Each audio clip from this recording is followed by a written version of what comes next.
네, 하나님 말씀 보도록 하겠습니다. 고린도전서 15장 51절부터 53절까지의 말씀입니다. 고린도전서 15장 51절부터 53절까지의 말씀. 네, 저와 여러분이 한 절씩 교독하고 마지막 절 합독하도록 하겠습니다. 고린도전서 15장 51절부터 53절까지의 말씀입니다. 보라, 내가 너희에게 비밀을 말하노니 우리가 다 잠잘 것이 아니요 마지막 나팔에 순식간에 호련히 다 변화되리니.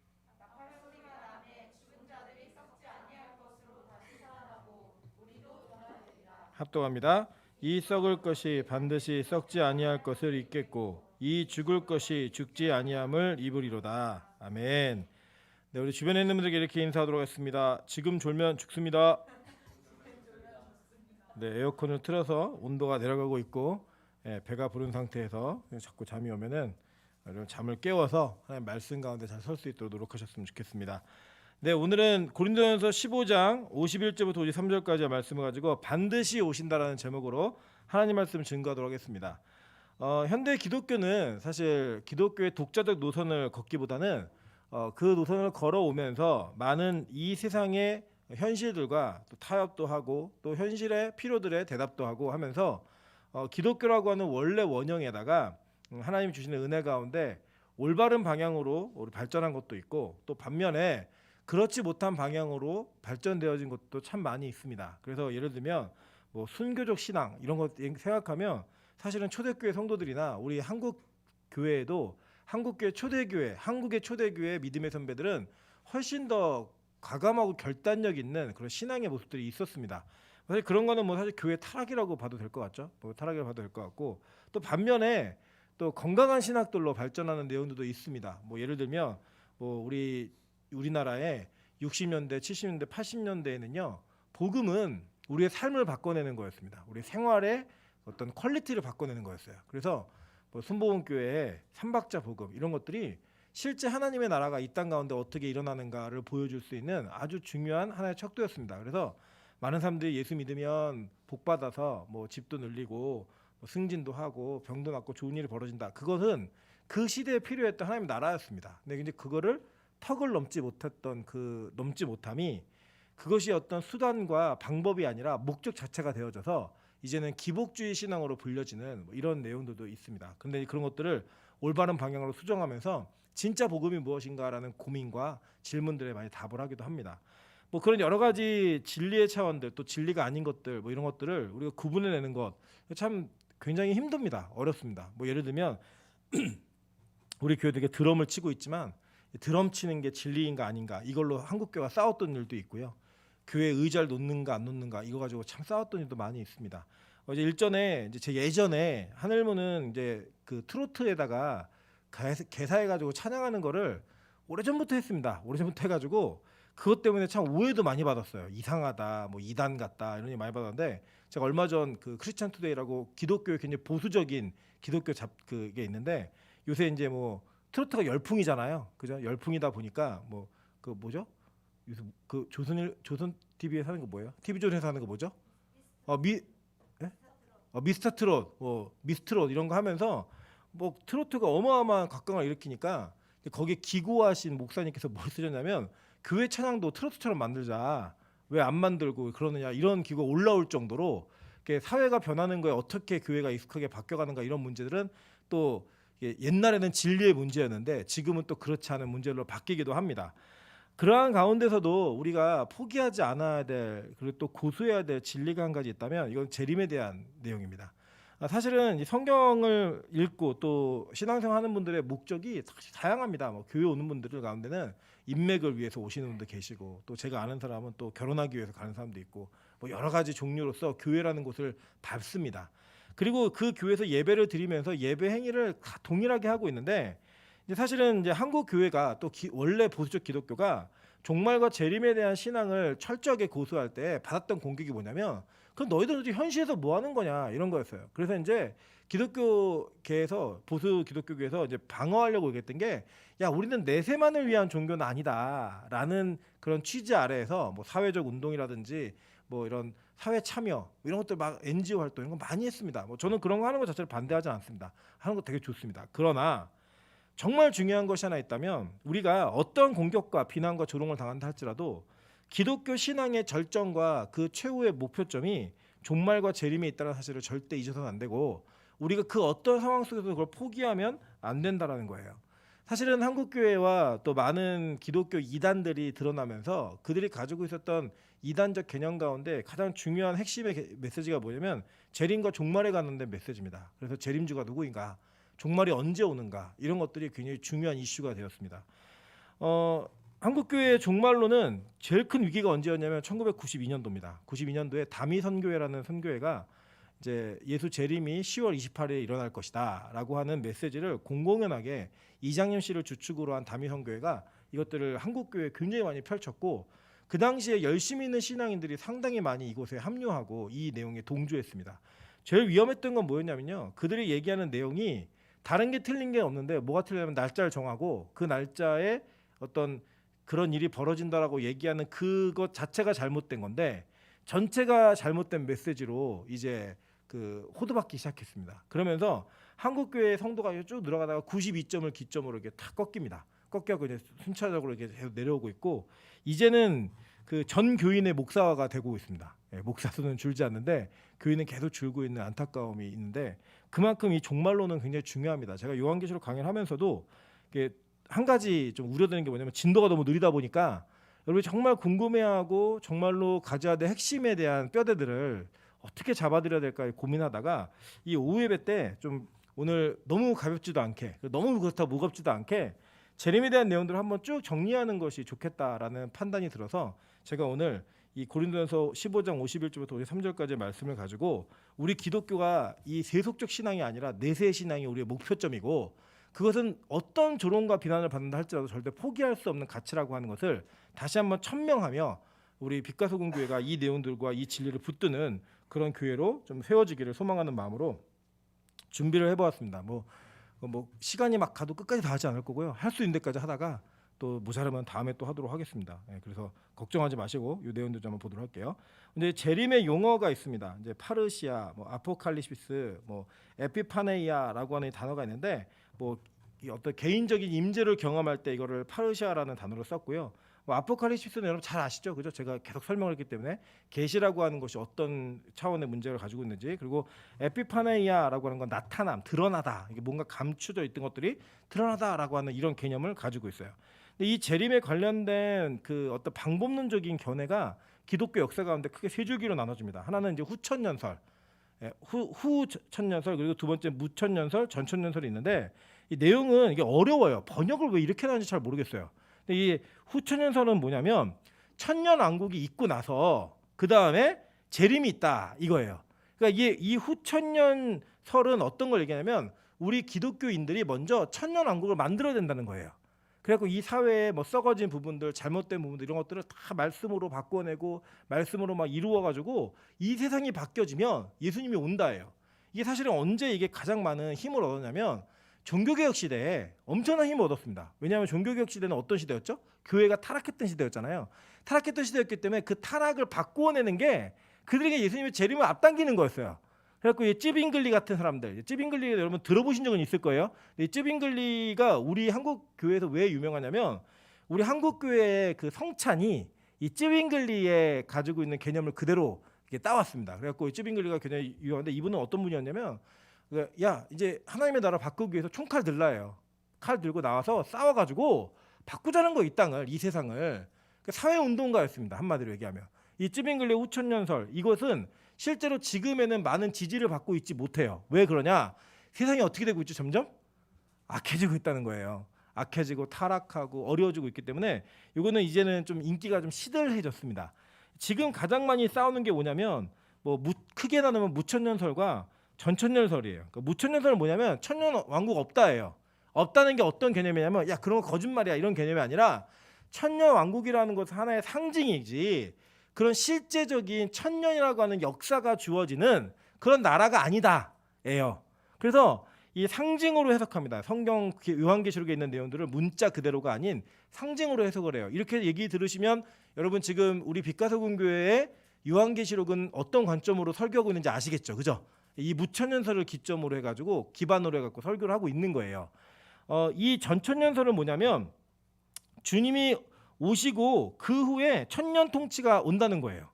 그러니까 이게 말이 되게 어렵죠, 그죠? 이 전천년설이라고 얘기하는 게, 그러니까 재림 후 천년, 뭐 재림 전 천년, 천년 후 재림. 그러니까 후천년설을 쉽게 이해하시려면 천년 후에 재림이 있다예요. 예. 그 전천년설은 뭐예요? 천년 전에 재림이 있다예요. 거꾸로 된 것 같죠, 약간. 예. 거꾸로 된 것 같은데 그렇게 이해하셔야 돼요. 그냥 용어를 그렇게 정했어요. 이게 모르게. 근데 사실은 이제 우리 한국 교회에 가장 많은 영향력이 있었던 이 종말론은 전천년설입니다. 왜 전천년설이 그랬냐면 한국의 초대교회 때, 한국에 이제 초대 선교사들이 들어오셨잖아요. 그 들어오신 선교사님들의 종말론의 사상이 다 전천년설이었어요. 그러다 보니까 이제 여러분이 흔히 쉽게 이해하시는 뭐 휴거되고 갑자기 없어지고 막 이런 거 있잖아요. 그리고 남은 자들 고통받고 뭐 666 받으면 안 된다고 도망 다니고 막 이런 내용들. 그래서 옛날에 그 여러분 아시죠? 바코드에 666자가 숨어 있다 그래갖고 그게 짐승의 표다 막 얘기하고 이랬던 기억 나시죠? 이제 그게 저 초등학교 때였거든요. 초등학교, 중학교 이때쯤. 근데 이게 시간이 지나고 30년 흐르고 나니까 그게 뭘로 바뀌었냐? 베리칩으로 바뀌었어요. 베리칩을 넣으면 된다, 안 된다. 이런 개념이 우리에게 익숙하고 다 이해가 되는 건 뭐냐면 우리가 전천년설에 기반을 둔 교육을 너무 많이 받았어요, 그동안.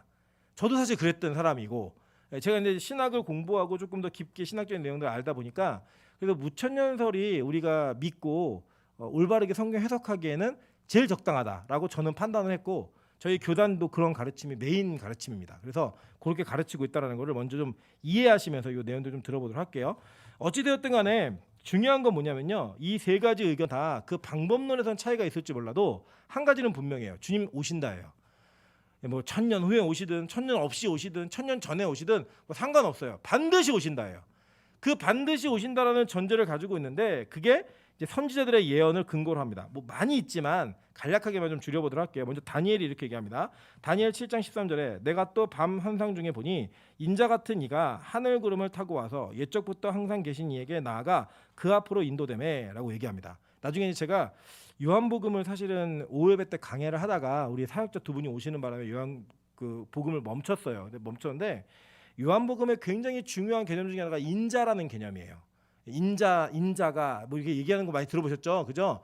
근데 그게 원래 이제 영어로 얘기하면은 이제 son of man이에요. 근데 인자가 무슨 의미가 있는가에 대한 신학적 그 고찰을 할 때 반드시 다루어야 되는 게 다니엘에 나오는 인자예요. 그 인자를 기점으로 예수님이 계속 말씀하고 계신 거예요. 인자라는 단어를 쓰실 때. 근데 이 인자는 어떤 분이냐면 하늘 구름을 타고 와서 옛적부터 계시니까 오신다는 거예요. 다시. 이걸 누가 받느냐? 다니엘이 본 거예요. 다니엘이. 그러니까 다니엘은요 구약의 계시록입니다. 구약의 종말에 대한 이야기를 너무나 자세하고 명확하게 쓰고 있는 책 중에 하나가 다니엘서예요. 그 다니엘을 나중에 보시면 아주 재미있게 보실 거예요. 또 구약의 선지자 한 사람도 살펴볼까요? 유다서 보겠습니다. 유다서는 1장밖에 없어요. 유다서 14절 15절입니다.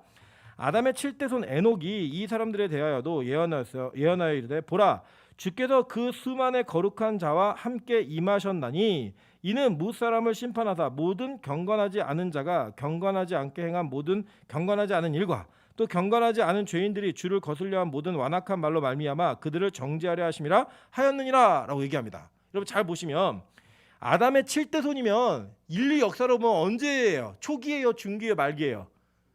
완전 초기죠, 그죠? 아담의 7대손밖에 안 됐으니까. 그 7대손밖에 안 된 이 에녹이 누구냐면 들림받은 에녹이에요. 죽음을 보지 않고 올라간 그 에녹이 뭘 봤냐면요, 예수님의 재림을 봐요. 그러니까 여러분 이 구약의 성도들이 우리와 다른 것을 보고 믿었던 게 아니고요, 신약의 성도들과 동일한 것을 보고 믿었어요. 그러니까 이 에녹이 재림을 보고 재림을 선언하고 다닌 거예요. 그래서 에녹은 선지자였습니다. 그래서 에녹이 그렇게 복음을 전하면서 심판과 재림을 선언할 때 그 선언을 믿고 예수님께 돌아오는 자들이 있었고, 그 돌아오는 그 믿음이 누구에게 전수된 거냐면 무두셀라 이렇게 계속 전대되었고 노아까지 온 거예요. 홍수가 일어날 때까지. 그래서 그 재림을 믿었던 자들만이 구원을 얻었던 겁니다. 그러니까 여러분 이 재림 신앙은 지금 우리가 이 시대에 말세야 이러면서 믿는 게 아니고 아예 애초부터 천지가 창조되고 아담이 창조된 다음에 그의 7대손도 확실히 믿었다라고 성경이 증거하고 있는 내용이라는 거예요. 그러니까 여러분 한번 생각해 보세요. 우리가 주님이 언제 오실지 기다리는 게 그 무의미해 보인다, 안 무의미해 보인다. 솔직히 주님 언제 오실지 여러분 아세요, 모르세요? 여러분 오신다고 속히 온다고 얘기하고 올라가신 지 지금 2000년이 지났어요. 근데 오셨어요, 안 오셨어요? 안 오셨고 오실 기미가 보이지도 않아요. 그죠? 언제 오셨으면 좋겠느냐? 막 여러분이 빚의 독촉을 받고 은행에서 막 고지가 날라오고 이럴 때 주님이 오시면 너무 좋죠. 그죠? 네, 너무 안 좋겠어요? 시험 전날 오시고 막 이러면 저 그런 기도 한 적 있거든요. 하나님 공부가 안 됐는데 지금 오셔야 됩니다. 언제 오시면 안 돼요? 결혼식 입장할 때. 그죠? 입장하고 있는데 막 주님이 오신다? 와, 그럼 말려야죠. 주님 다시 올라가시라고. 우리가 그런 마음을 갖고 이제 살아가고 있는데 실제로 이 아담의 7대손 에녹도 재림을 보고 그때부터 기다린 거예요. 그러니까 여러분 인류 역사 전체가 얼마나 되는지 사실 몰라요. 학자마다 되게 큰 차이가 있어요. 뭐 젊은 지구로는 얘기하는 사람도 있고 뭐 인류 역사 전체가 이게 맞다 저게 맞다 여러 가지 있지만 분명한 거 한 가지 뭐냐면 이 구약의 성도들은 지금까지도 그 재림을 기다리고 있는 거예요. 사실은 우리는 그걸 기다린다 안 기다린다? 기다린다. 근데 여러분 되게 지루하시죠? 지루하신데 이 기다림 금방 갑니다. 어떻게 금방 가는지 말씀드려 볼게요. 여러분이 이 재림을 기다리는 시간은 따지고 보면 정말로 따지고 보면 여러분이 이성으로 예수 그리스도를 영접하고 재림에 대한 개념을 알았을 그 시점을 20살이라고 볼게요. 진짜 믿음을 갖게 돼 20살. 그 여러분이 정말 건강하게 오래 살아서 100살 산다. 그럼 80년이잖아요. 딱 이 80년만 기다리시면 돼요. 이게 무슨 말이냐? 죽고 난 다음에는요, 여러분 죽는 그 순간부터는 시간의 개념으로부터 탈출하는 사람이 되는 거예요. 시간의 제약을 받지 않은 자유인이 되는 거예요. 그걸 영원의 세계라고 얘기해요. 영원. 영원이 무한정 시간이 간다는 개념이 아니고요. 시간이라고 하는 곳에서부터 내가 완전히 탈피하는 거예요. 그 개념을 넘어서는 거예요. 여러분 죽은 이후에 시간이 가는 게 의미가 있어요, 없어요? 없어요. 여러분 실제로요. 여러분이 그거를 가끔씩 체험을 하세요. 언제 체험을 하시냐면 잠을 자다가 여러분 벌써 학교 가야 돼. 경험하시죠? 시간 가는 줄 알았어요, 몰랐어요? 몰라요. 자는 동안에는요 우리가 시간이 가는지 안 가는지 모른다니까요. 오늘도 저희 아내하고 저하고 아침에 제가 오늘은 그래도 설교가 좀 일찍 끝나갖고 4시 15분인가에 끝났어요. 설교가 평소보다 일찍 끝나갖고 좀 잠을 일찍 잤는데 둘이 이제 알람이 계속 울리면 서로 깨워요. 일어나 저보고 일어나라고 다 했냐고. 그래 뭐 서로 깨우다가 제가 갑자기 딱 눈을 뜨는 순간 너무 많이 잤다 이 생각이 든 거예요. 그러면 일어났어요. 8시 20분. 네. 왜요? 그리고 저 9시 몇 분에 왔죠? 9시 10분에 왔나? 후닥후닥 준비해갖고 막 날라오는 거예요. 예, 후닥후닥 막 놀래가지고. 이게 자는 동안에는요 시간이 가는지 몰라요. 그게 죽음이에요.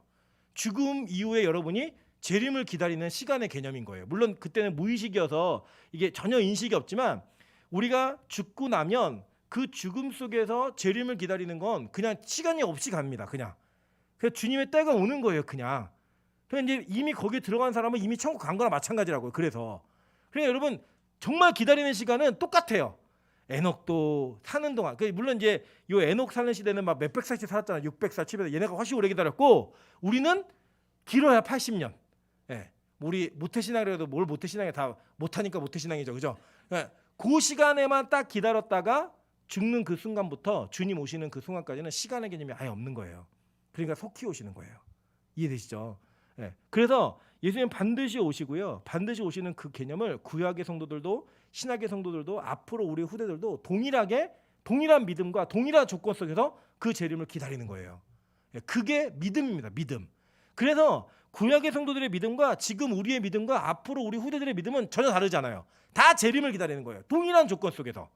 이해되시죠? 무슨 말인지 이제 공평한 거예요. 완전히. 그러니까 이 재림은 선지자들의 예언이 있었어요. 그리고 예수님께서도 직접 말씀하십니다. 마태복음 25장 31절에 인자가 자기 영광으로 모든 천사와 함께 올라갈 때 자기 영광의 보좌에 앉으리니 얘기했어요. 그죠? 그리고 천사들도 뭐라고 얘기했냐면 사도행전 1장 10절부터 11절입니다. 올라가실 때 제자들이 자세히 하늘을 쳐다보고 있는데 흰옷 입은 두 사람이 그들 곁에 서서 이르되 갈릴리 사람들아 어찌하여 서서 하늘을 쳐다보느냐 너희 가운데에서 하늘로 올려주신 이 예수는 하늘로 가심을 본 그대로 오시리라 하였느니라. 그러니까 예수님이 직접 나 다시 올 거야 라고 얘기하셨고 그리고 천사들이 야 니들 예수님 올라가는 거 봤지? 제가 이제 많이 비유하는 거 중에 여러분 어렸을 적에 헬륨 풍선 놓쳐본 적 있으시죠? 예, 그거 이제 놓치지 마세요. 그냥 그걸 놓쳐갖고 바다에 떨어지면 그게 해파리인 줄 알고 고래가 먹고 그렇게 죽는데요. 어쨌든 안 좋은 것 같아요. 사족이에요. 그냥 쓸데없는 얘기예요. 예. 쭉 날아가는 거예요. 졸지 마시라고요. 예, 졸지 마시라고. 쭉 날아가요. 날아가 우리 계속 쳐다보고 있잖아요. 그 쳐다보듯이 예수님의 승천을 제자들이 계속 쳐다보고 있었어요. 근데 이 쳐다보고 있었던 제자들에게 천사들이 나타나고 얘기하는 거예요. 야, 너네 뭐 보니? 너희가 본 그대로 예수님 다시 오실 거야. 그래서 이 재림은요 공개적으로 공식적으로 오십니다. 그러니까 뭐 어느 지역에서 예수가 태어났다 다 거짓말이에요. 예수님 다시 오실 때는요 반드시 모든 성도들이 다 알 수 있을 공개적인 방식으로 이 땅에 재림하십니다. 그래서 뭐 이만희 뭐 이런 그냥 고민도 안 하셔도 돼요. 일단 예수님은 무조건 다윗의 자손이어야 돼요. 무조건 맞죠?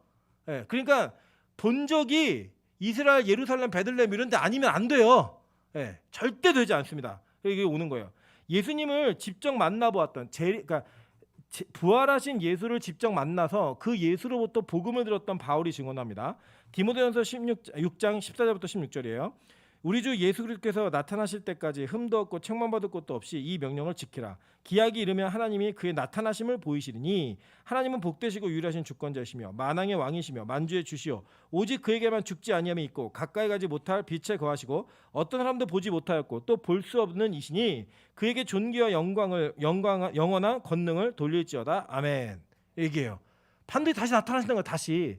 다시 나타나기 때문에 다시 돌아오시기 때문에 그 돌아오시는 예수 그리스도 그분을 만날 때까지 기다리라는 거예요. 이 명령을 기다리고 기약이 없는 것 같지만 반드시 오시니까 절대 포기하지 말라는 거예요. 그런데 언제 오신다는 거예요? 언제?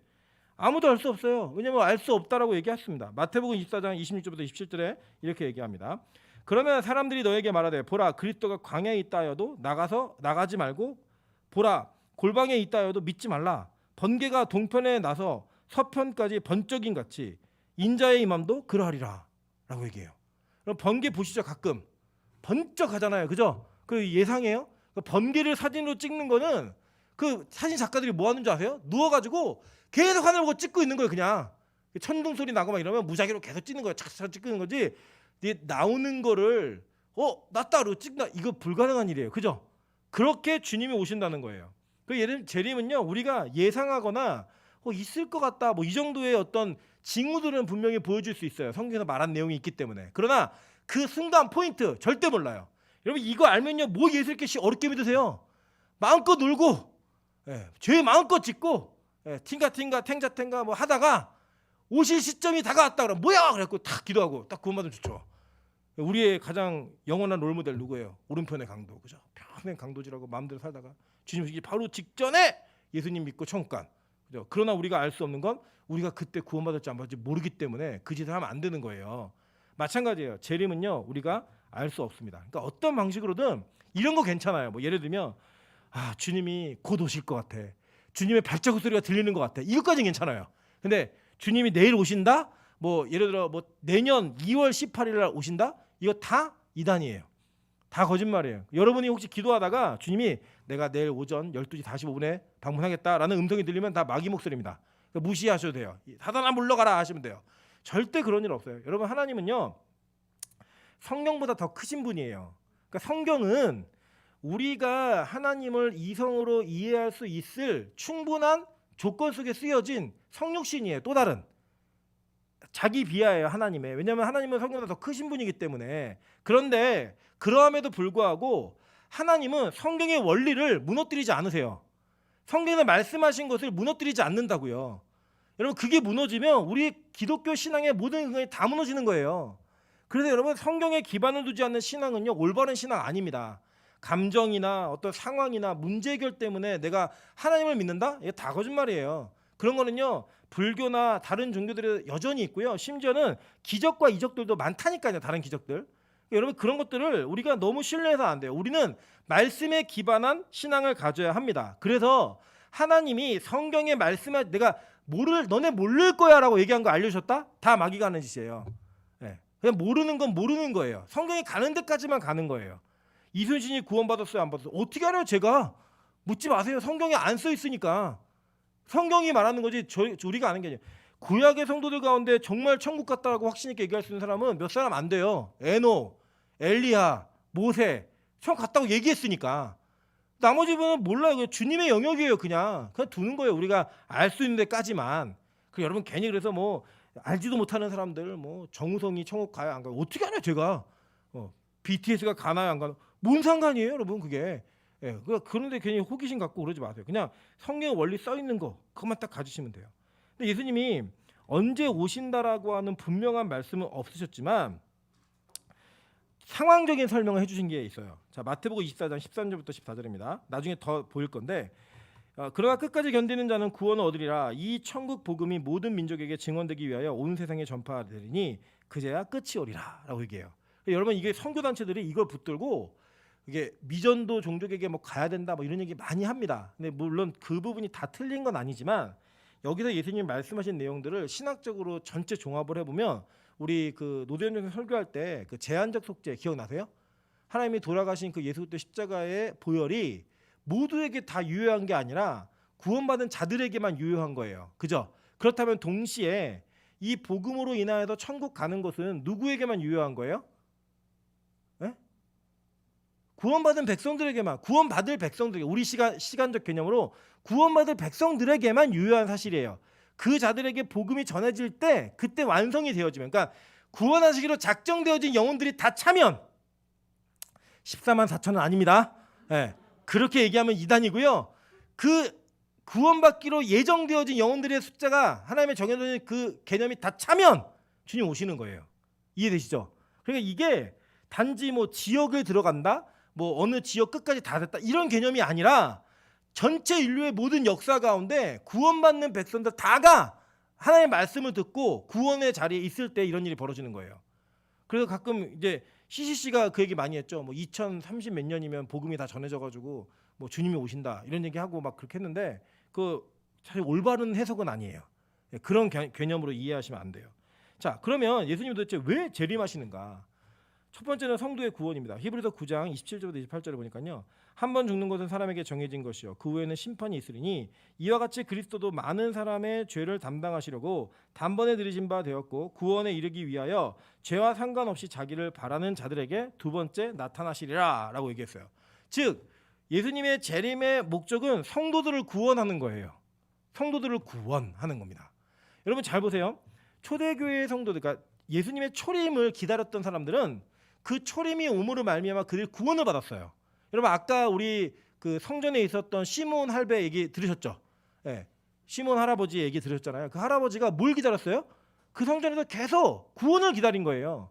예수 그리스도가 올 구원을 계속 기다리다가 그 아기 예수를 만나고 나서 와 내가 드디어 구원을 받았다, 구원을 얻었다라고 얘기하잖아요. 동일한 거예요. 지금 우리가 왜 예수를 기다립니까? 여러분 예수님 오시면 여러분들 뭐 해주실 것 같은데요?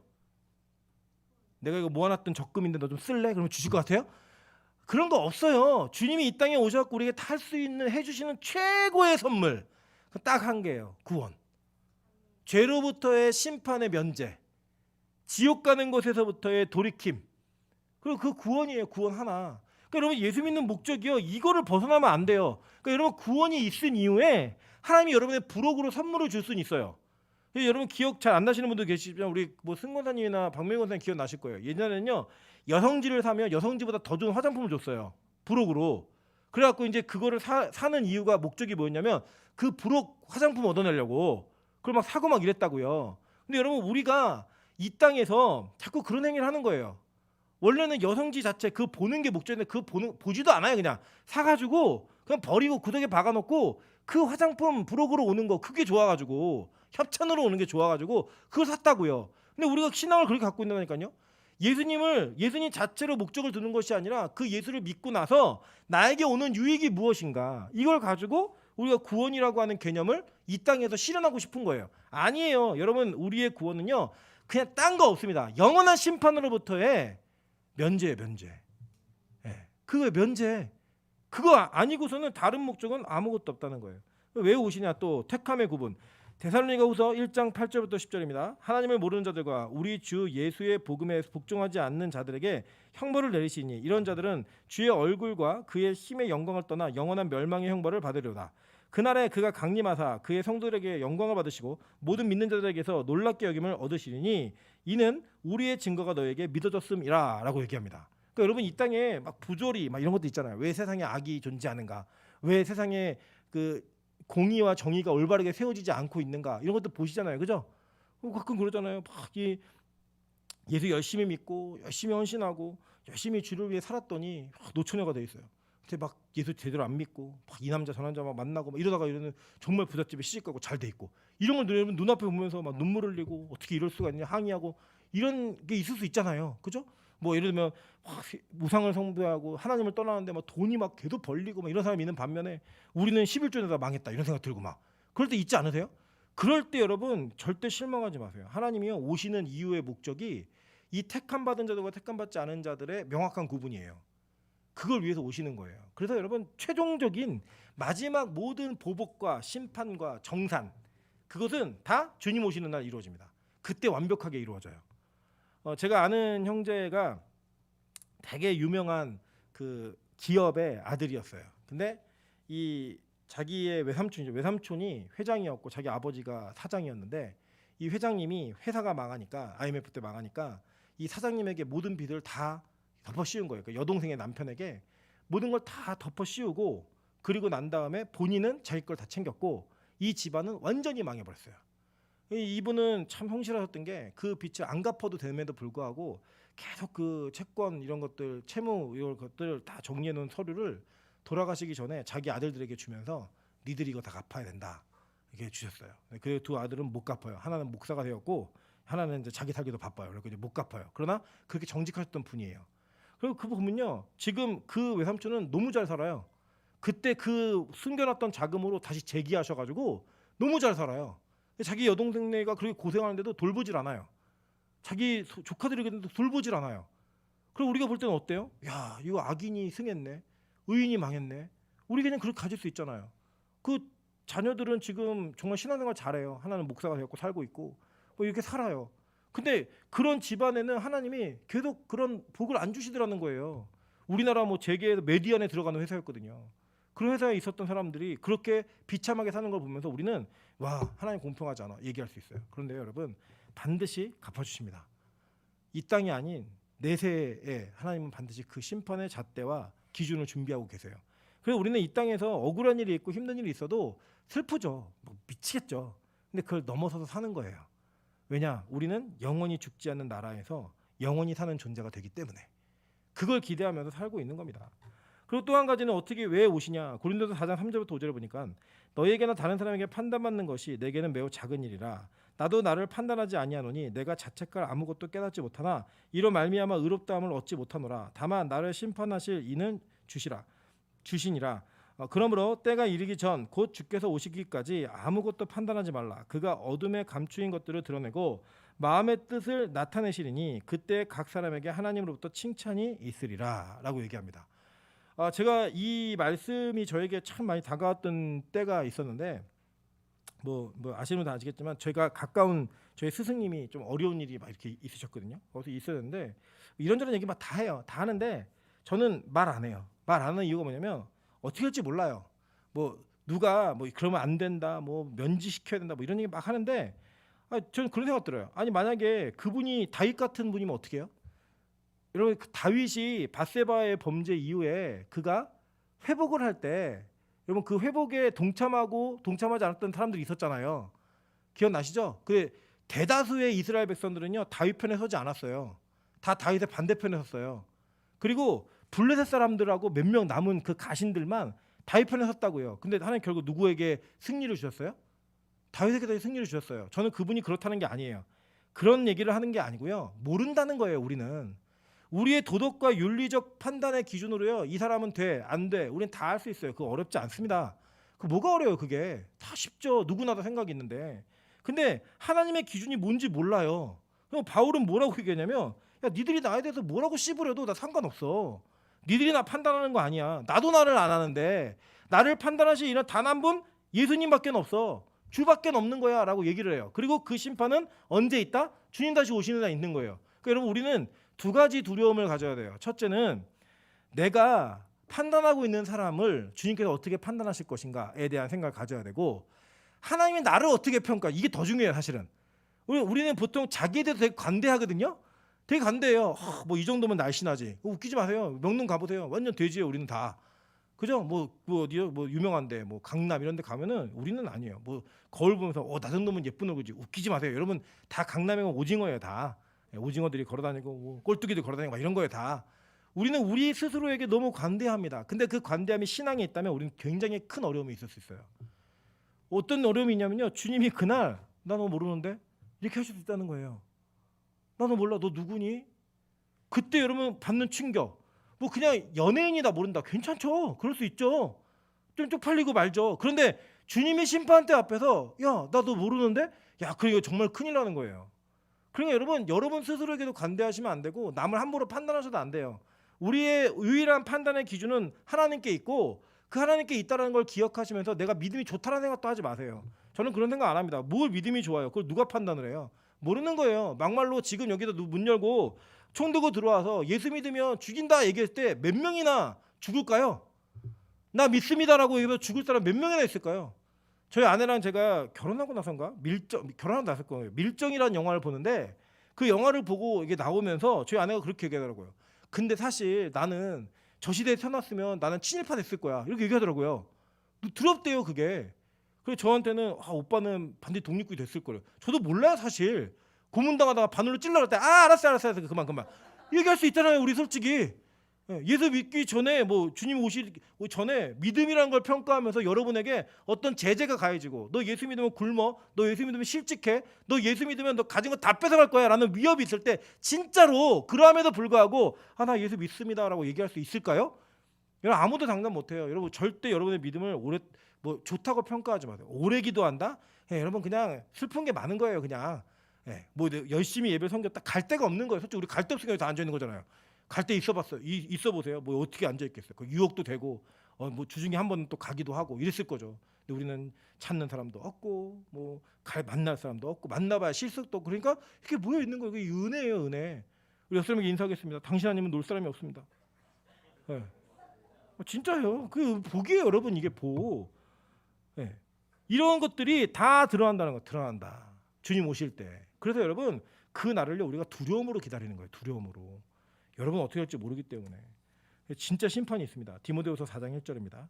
하나님 앞과 살아있는 자와 죽은 자를 심판하실 그리스도 예수 앞에서 그가 나타나실 것과 그의 나라를 두고 엄히 명하노니 라고 얘기해요. 이 디모데 전후서는 이 바울의 유언장 같은 서신이에요. 바울이 자기가 너무 사랑하는 영적 아들인 디모데에게 그 편지를 씁니다. 근데 이 4장 1절에 쓰는 거예요. 야, 내가 재림하실 그리고 심판하실 그리스도 앞에서 내가 너를 두고 엄히 명한다. 그의 나라를 두고 엄히 명한다. 이게 뭐냐면 내가 전 재산 걸고 얘기하는 거야.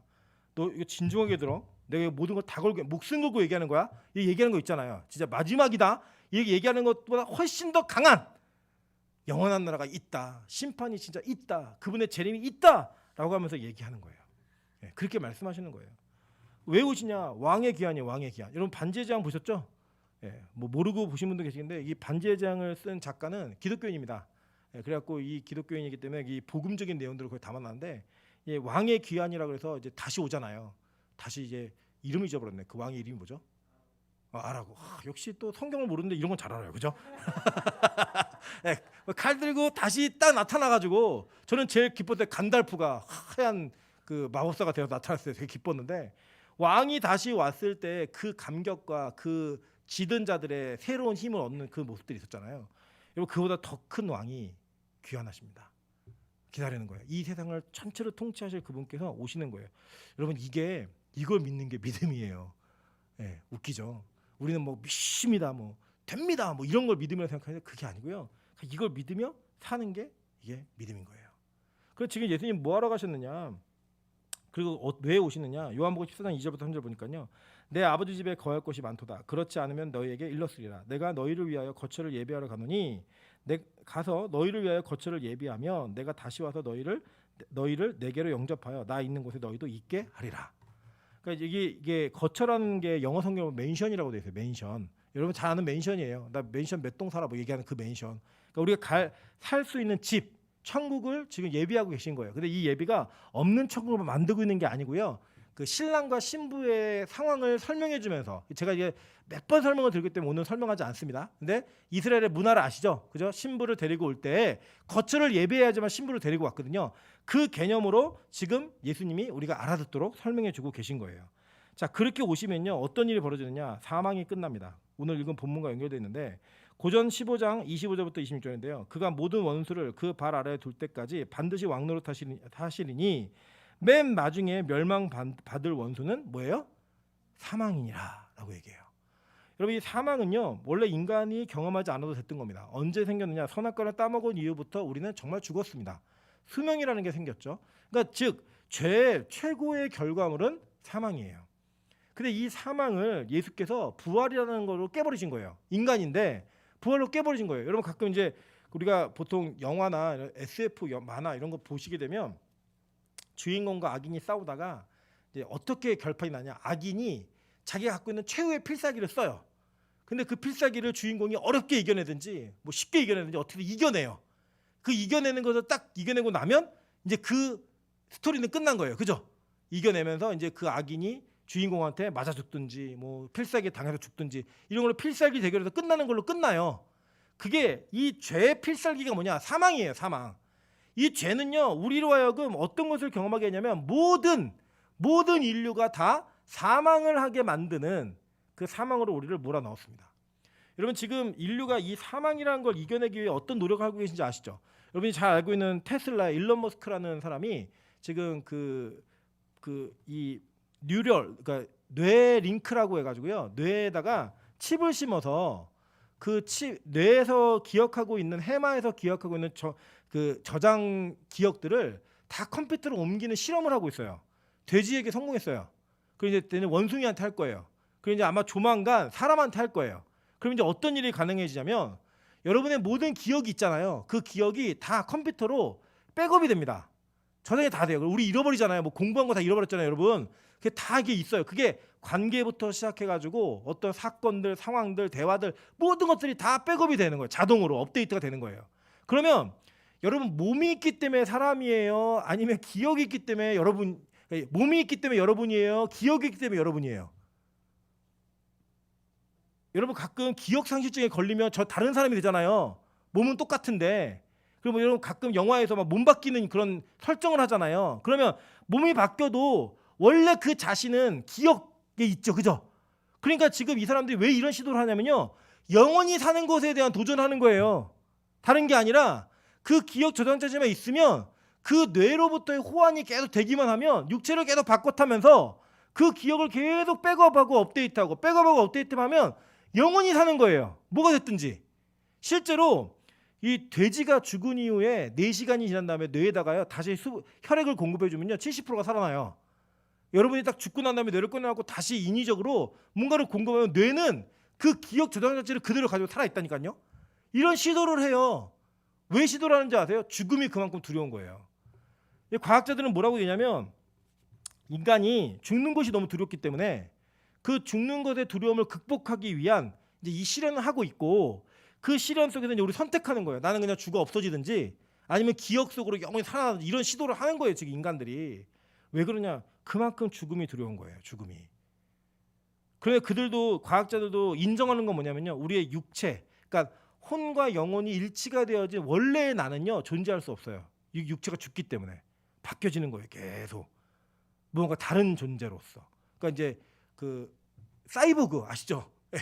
뇌만 바꿔갖고 몸은 기계로 움직이는 그런 일들을 시도하고 있어요 지금. 그 아마 발표대 좀 날 거예요 계속. 그런데 여러분 보세요. 오직 이 영원한 하나님의 능력만, 부활의 능력만이 이 영원한 죽음으로부터 우리를 해방할 수 있습니다. 그걸 위해서 오시는 거예요. 이 재림의 징조가 그럼 도대체 뭐냐? 첫째는 세상의 악함입니다. 디모데후서 3장 1절부터 7절 보니까요. 너는 이것을 알라. 말세에 고통하는 때가 이르러 사람들이 자기를 사랑하며 돈을 사랑하며 자랑하며 교만하며 비방하며 부모를 거역하며 감사하지 아니하며 거룩하지 아니하며 무정하며 원통함을 풀지 아니하며 모함하며 절제하지 못하며 사나우며 선한 것을 좋아하지 아니하며 배신하며 조급하며 자만하며 쾌락을 사랑하기를 하나님 사랑하는 것보다 더하며 경건의 모양은 있으나 경건의 능력은 부인하니 이 같은 자들에게서 내가 돌아서라. 그들 중에 남의 집에 가만히 들어가 어리석은 여자를 유인하는 자들이 있으니 그 여자는 죄를 중히 지고 여러 가지 욕심에 끌린 바 되어 항상 배우나 끝내 진리의 지식에 이를 수 없느니라 라고 얘기하면서 말세에 어떤 일이 일어날 것인가를 얘기해 줍니다. 지금 이 시대죠. 그죠? 이 시대가요. 그때도 있었고 지금도 있었고 영원히 있어요. 계속 있는 거예요. 계속 뭐예요? 말세인 거예요. 계속 말세인 거예요. 우리 재밌는 게 뭐냐면요. 우리 제가 이제 우리 권사님들이 이렇게 처녀실 때 아주 처녀실 때 제가 이름을 잊어버렸는데 이대에서 굉장히 유명한 외국 그룹이 와갖고 이게 공연을 했어요. 그때 여자들이 좋아갖고 그거 막 권사님들 친구들이 막 이렇게 하다가 기절해서 막 실려 나가고 뭐 이런 일이 있었어요. 실제로 막 속옷도 던지고 막 이래가지고 사회적으로 굉장히 이슈가 됐던 말세다 이런 일이 있었습니다. 지금 그 권사님들이 이제 할머니가 되시는 나이가 딱 되시니까요. 요새 애들이 말세예요. 그죠? 요새 애들이 막 정신 못 차리고 막 BTS 하고 있고 주식하고 코인하고 이런 거 보면 말세야 말세인데 그때도 있었고요. 앞으로 우리 애들도 계속 그럴 거예요. 복음은 계속 그 안에서 힘을 발휘하는 거예요. 그러니까 주님이 지금 언제 오셔도 이상하지 않아요. 여러 가지 현상들이 있었습니다. 있다라고 얘기하셨어요. 마태복음 24장 5절부터 7절입니다. 많은 사람이 내 이름으로 와서 이르되 나는 그리스도라 하여 많은 사람을 미혹하리라. 난리와 난리 소문을 듣겠으나 너희는 삼가 두려워하지 말라. 이런 일이 있어야 하되 아직 끝은 아니니라. 민족이 민족을 나라가 나라를 대적하여 일어나겠고 곳곳에는 기근과 지진이 있으리니. 코로나가 그냥 있는 거라고 생각하지 마세요. 뭐 중국이 뭘 만들었다 뭐 이런 얘기도 많이 하시고 뭐 저도 그럴 것 같다는 느낌이 들 정도로 의심이 막 드는데 누가 허락하신 거냐? 하나님이 허락하신 거예요. 하나님이. 앞으로 이런 일이요? 계속 있을 겁니다. 예, 계속 있을 거예요. 반복적으로 있을 거예요. 그 시대를 때 우리는 보는 거예요. 아, 이 세상에 소망이 없구나. 이 세상이 해결할 수 있는 게 아니구나. 여러분 재밌지 않으세요? 이 첨단에 우리 몸속을 다 뭐가 있는지 훑을 수 있는 이 시대 속에서 그 바이러스를 못 잡아가지고 전 세계가 마비가 됐어요. 전 세계가. 이게 하나님의 능력이고 인간의 유한함이에요. 이 유한함이에요. 이제 이런 가지 현상들은요 끝이 아니 계속 있을 거예요. 계속 재난의 소식, 뭐 질병의 소식, 많은 것들이 있을 거예요. 그런데 이 상황 속에 주의해야 될 게 있습니다. 마태복음 24장 23절부터 24절이에요. 그때 사람이 너희에게 말하되 보라 그리스도가 여기 있다 혹은 저기 있다 하여도 믿지 말라. 거짓 그리스도들과 거짓 선지자들이 일어나 큰 표적과 기사를 보여 할 수만 있으면 택하신 자들도 미혹하리라. 할 수만 있으면 미혹하리라. 그러니까 막 뭐가 나타나고 막 뭐가 이렇게 일어나고 이런 걸로 자꾸 현혹되지 마세요. 예전에 저 신학생 때는 뭐 알파라 그래갖고 뭐 아말감이 금리로 바뀌고 그 뭐하게요? 뽑아 쓸 것도 아니고 뭐 바뀌고 뭐가 내리고 뭐 그런 게 무슨 의미가 있어요? 의미 없어요. 뭐 쓰러지고 제 친구가 이렇게 쓰러뜨리는 기도원에 갔대요. 자기가 이제 안 쓰러지려고 계속 버티니까 안 쓰러지더래요. 그러니까 이제 그 기도원 원장님이 나타나신 거예요.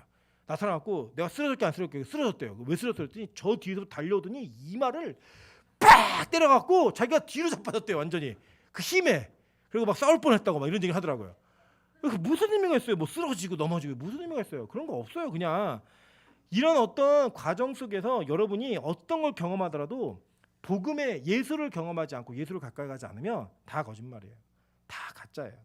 여러분 저는 지금도 좀 걱정되는 게 뭐냐면 자꾸 우리 한국 교회가 목회자에게 집중을 해요. 뭐 어느 목사님이 훌륭하다, 어느 목사님이 괜찮다, 뭐 그 목사님이 마치 예수님인 것처럼, 그리고 그 목사님이 말하면 그게 진리인 것처럼.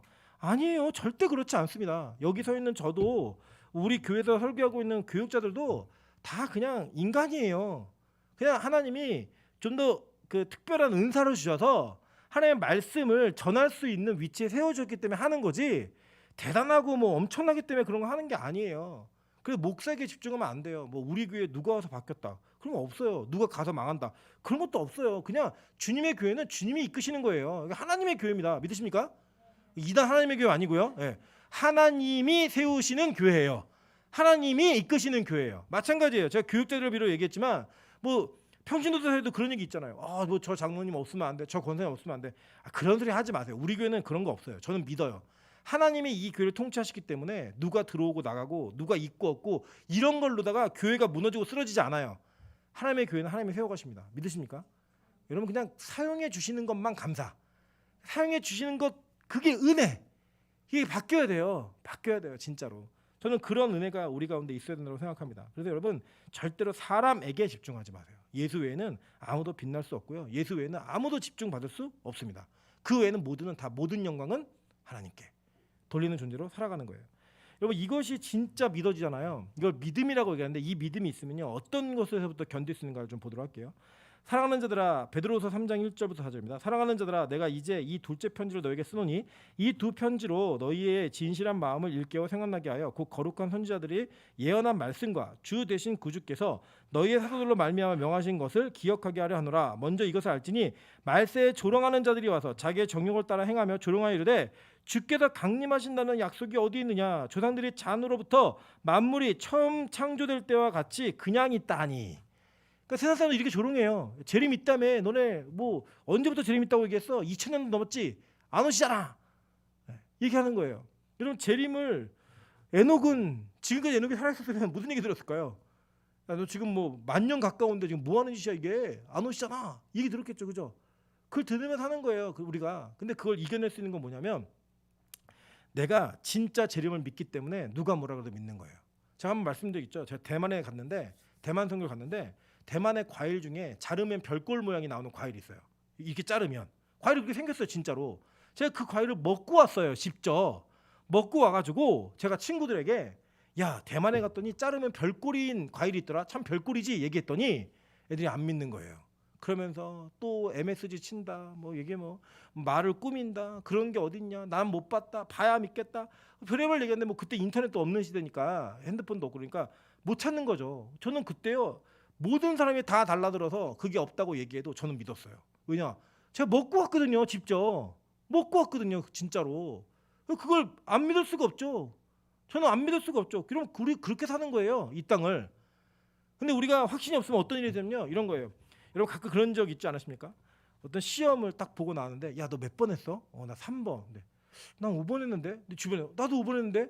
나도 5번 했는데. 나도 5번 했는데. 그러면 어떤 불안한 마음이 들어요? 아, 틀렸어. 그죠? 이런 느낌 드신 적 있으시죠? 내가 확신이 없으니까 다 5번 썼다 그러니까 나 틀렸네? 이런 마음이 드는 거예요.